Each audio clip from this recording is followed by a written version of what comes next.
Sino gusto makilala pa? Nagpapadala tayo sa pamilya natin.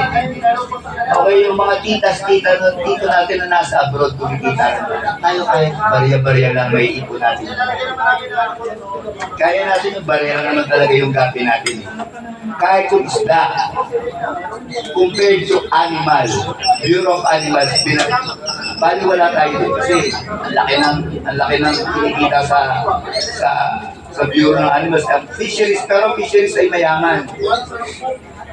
Pero hindi tayo dapat umasa lang. Dahil tayo sa sarili natin magsisimula. Yung pangarap natin. Sama-sama sana tayo. Inuulit ko, mag-message sa akin kung nahihiya ngayon. Kaya niyang sumagot. Kaya niyang gumawa ng page dahil pag nagtanong sa akin, itong page lang na to ang ibibigay ko at siya sasagot ng lahat.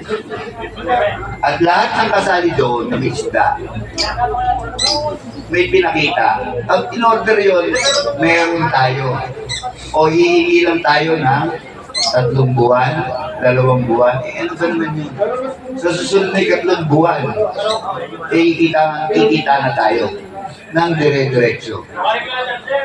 Nakikita ko na tunay yung pananaw na yun eh.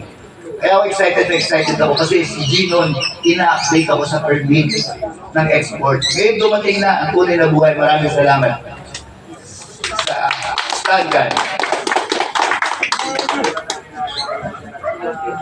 So, thank you tayo sa magandang paliwanag. So, yan, nabuo na natin. Pag nabuo natin yung wholesale, madali na tayo makapagpalabas. Nagulat nga ako. Alam niyo ba, last Thailand shipment, may mga umorder na taga-Vietnam ng mga live bearers. Hindi ko akalaing mauunahan kayo ng live bearers, ha? 8 pieces na molly, 28K. 15 pieces na molly, 15K. 3 pieces na molly, 4,500. 3 pieces na molly, 150 USD. So magugulat kayo sa market sa labas. Dito nagbabagsakan tayo ng presyo, magaganda isla natin, halos wala nang halaga yung gapi. Pero kung magsisipag kayo sa pagpo-post, sa pag-share, sa pagpunta-punta sa iba't ibang groups, maraming pwedeng bentahan. Hindi na lang dito sa Pilipinas. Kaya na natin padala kahit saan. Kung sakaling wala pa tayong direktang shipment sa isang target country, pwede muna natin i-transit sa Thailand. Yun nga lang, mas mataas ng konti yung shipping fee. Kasi babayaran natin yung shipping fee Philippines to Thailand, tapos import fee ng Thailand, tapos yung shipping mula sa Thailand papunta sa destination country. Pero may mga tao talagang gumagastos. Nabihira niyo makikita rin sa Pilipinas. Nagulat nga ako eh. Vietnam, Japan, all out eh. All out talaga sa paggastos. Hindi mo may imagine na mabibenta ng ganun yung mga molly na yun.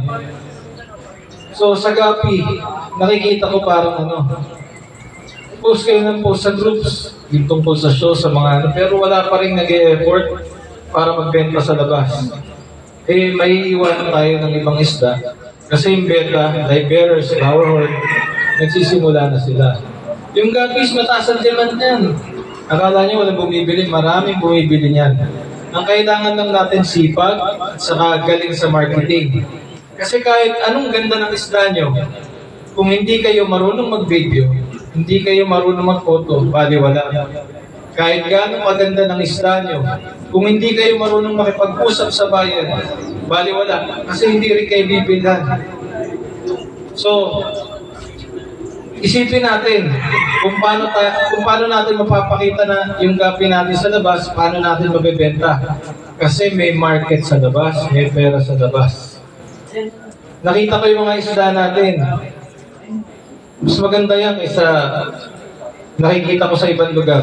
Yung mga dumarating na imports, importer din po kasi ako eh. Kung ikukumpara mo yung quality ng gapi rito, kayang-kayang labanan yung galing sa labas. So, inaasahan ko sa mga darating na buwan, sana sipagan po natin ng konti. Kasi yung oportunidad, hindi palaging nandyan yan. Habang nandyan, kuhanin na natin. Huwag natin sayangin yung pagkakataon. Simulan nyo ngayon, siguro by next year, makikita nyo marami na kayong slot eh. Hindi nyo na pagtsatsagaan yung 150 rito. 150 per tryo, 300 per tryo. So magkano yung BBS nyo? Magkano yung max flow nyo?